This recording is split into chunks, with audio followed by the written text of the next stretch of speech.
రాజగోపాల్ రెడ్డి గారు, లక్ష్మణ్ రావు గారు, బీటీ నాయుడు గారు, వెంకటేశ్వర్ల గారు ఇష్యూ గురించి మాట్లాడారు అధ్యక్ష. ప్రధానంగా ఎన్డీఏ ప్రభుత్వం అధికారంలోకి వచ్చే ముందల చాలా స్పష్టంగా ఎంతమంది బిడ్డలు ఉంటే అంతమంది బిడ్డలకి ఇస్తామని హామీ ఇస్తాం జరిగింది.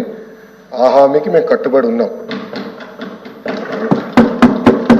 రెండో అంశం అధ్యక్ష, అందుకే గైడ్ లైన్స్ రూపొందించడానికి కొంచెం సమయం కావాలని అడిగాం. నేను కూడా ఇది కొంచెం సీరియస్గా తీసుకుంటున్నా.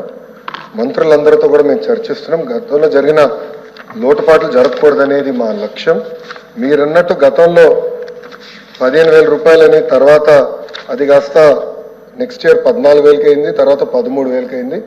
1,000 రూపాయలు టీఎంఎఫ్ అన్నారు, ఇంకో 1,000 రూపాయలు ఎస్ఎంఎఫ్ అని అది డబ్బులు తీసుకుంటాం జరిగింది. అంతేకాకుండా ఎలిజిబిలిటీ క్రైటీరియా కూడా మార్చడం జరిగింది అధ్యక్ష.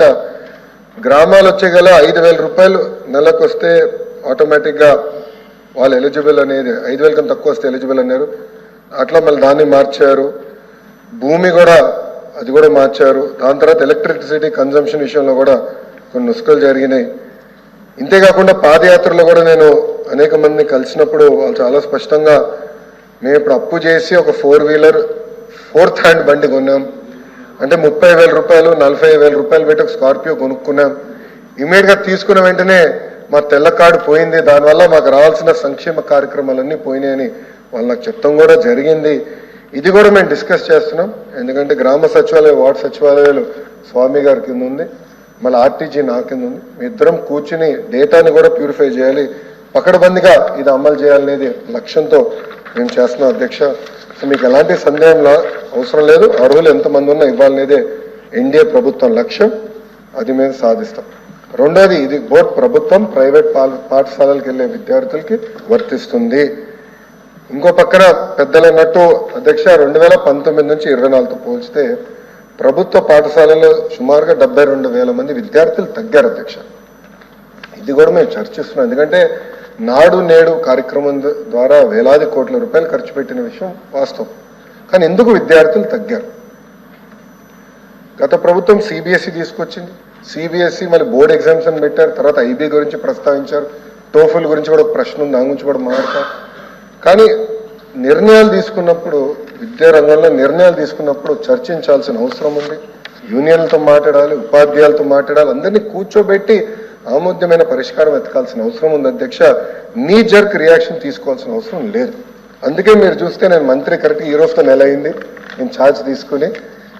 నేను కూడా అధికారులు చెప్పేది ఒకటి, రాబోయే సంవత్సరం ఏం చేయబోతున్నాం రోడ్ మ్యాప్ వేద్దాం, అందరితో చర్చిద్దాం, సంఘాలు అందరినీ కూర్చోబెడదాం, మాట్లాడదాం, వచ్చే సంవత్సరం నుంచి అమలు చేద్దాం. నాకు నచ్చింది కనుక ఇది ఇద్దాం, నాకు నచ్చలేదు కనుక ఇది తీసేద్దాం అనేది కరెక్ట్ కాదు. చర్చించిన తర్వాత నేను నిర్ణయం తీసుకుందాం అనేది ఒక లక్ష్యంగా మేము పెట్టుకున్నాం. పెద్దలు వెంకటేశ్వర గారు అన్నట్టు వాస్తవం, ప్రభుత్వ పాఠశాలలో అడ్మిషన్స్ తగ్గుతున్నాయి అంటే ఎలాంటి సందేహం లేదు. ఒక పక్కన ఎన్డీఏ ప్రభుత్వం రిక్రూట్మెంట్ కూడా చేస్తుంది.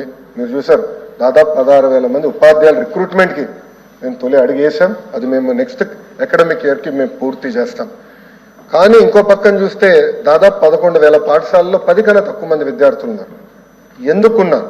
ఎలా అడ్మిషన్స్ పెంచాలి, నాణ్యత ఎలా పెంచాలి, అసెస్మెంట్ ఎలా చేయాలి, టెక్నాలజీతో జోడించి ఎలా చేయాలి, first grade, second grade, third grade pressure లేకుండా సిస్టమేటిక్ ఎట్లా చేయాలనేది కూడా మేము చర్చిస్తున్నాం.